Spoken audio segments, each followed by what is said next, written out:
जनाब जाहिद चंद साहब। इय्याका नअबुदु व इय्याका नस्तईन।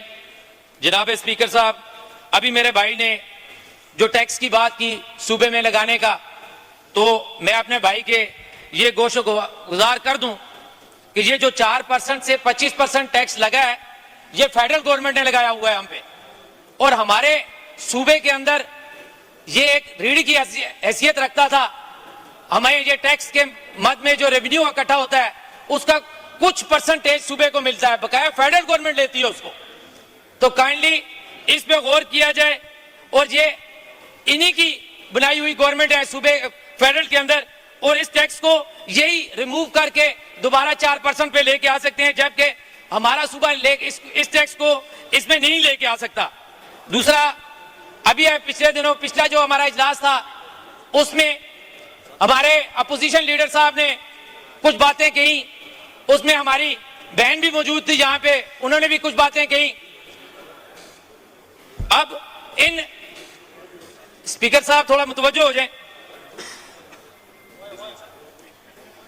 वो बोले देखेंगे तो बात करेंगे।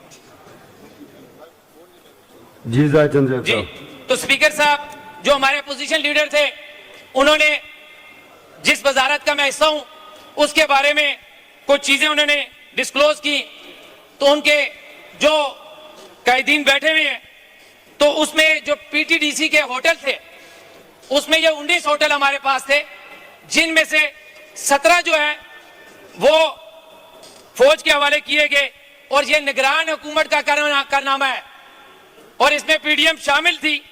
जब ये होटल दिए गए इनको, होटल तो चले गए, हमारा बड़ा एक एसेट थे वो हमसे चला गया, लेकिन उसके अंदर स्पीकर साहब जो करोड़ों का सामान था वो भी हमसे इन्होंने रद्दी करके छोड़ दिया वहां पे। अब उसके खर्चे के लिए हमें वेयर हाउस ढूंढना पड़ रहा है।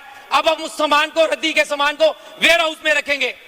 अब ये अंदाजा कर लें, जो इल्जामात हम पे लगाए जाते हैं कि इन्होंने 10 साल में ये कर दिया, इन्होंने 5 साल में ये कर दिया, मैं इनसे एक सवाल करता हूं कि ये आ जाए किसी डिपार्टमेंट का, खास तौर पे मेरे डिपार्टमेंट के अंदर एक फाइल भी 10 साल के अंदर की करप्शन की ला के दे, 1 लीटर क्या 1000 लीटर पेट्रोल का भी हिसाब दूंगा मैं, 10 साल का भी हिसाब दूंगा इनको। लेकिन ये मफरूजा कि ये कर देंगे, 10 साल में आपने ये कर दिया, मफरूजे ना बयान करें हमें अपोजिशन वाले, हमें वो कारकर्दगी बताएं, उस बंदे के खिलाफ एप्लीकेशन दे, उसकी दरखास्त दे, उसके साथ प्रूफ दे हमें। अगर हम काम ना करें 48 घंटे के अंदर, तो हम अपनी वजारतें छोड़ेंगे तुम्हारी खातिर। और बताया, हम इंशाल्लाह इमरान खान के सिपाही हैं। कल जो लोग बात करते थे हमारे पे, आप पीडीएम और फौज मिल के हमें हमारे पर 3 एमपीओ लगाती रही, हमारे हल्के के अंदर हमारे बच्चों के नाम ये लोग देते रहे फौज को, और कहते थे ये पकड़ो, इनको अरेस्ट करके लो। ये अब क्या हमसे बात करते हैं? आज हमारा एक एक बच्चा कुंदन बन चुका है, फौलाद बन चुका है। खुदा की कसम, ये क्या 10 ऐसे वहां के हमारे पास फौजी बैठ जाए, ब्रिगेडियर बैठ जाए, जनरल बैठ जाए, जिन्होंने हमारी बच्चियों को नहीं छोड़ा। अब हम से तवक्को करते हैं कि अब हम उनका साथ दें, हम कभी भी उनका साथ नहीं देंगे इसके बाद। मेरे भाइयों, ये तो जलसे की आ गया। जनाब स्पीकर, मेरी बहन जो यहाँ पे बैठी हुई थी, वो मेरी बहन जो यहाँ पे बैठी हुई थी, कल उन्होंने तकरीरें की और बातें की। मुझे आप ये बताएं, हम अल्लाह के कलाम के नीचे बैठे हुए हैं, ऊपर अल्लाह का कलाम लिखा हुआ है, मुझे बताएं, ये मेरी बहन सोबिया जो बातें करके गई थी यहाँ पे, ये एक लेडीज को सेव देती है।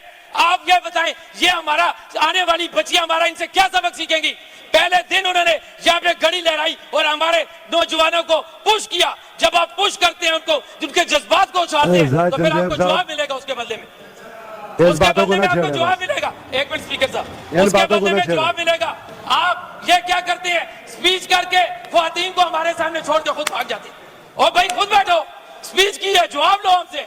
आप क्या करते हो? ख्वातीन बिठा के खुद भाग जाते हो यहाँ से। ये क्या बात हुई? हम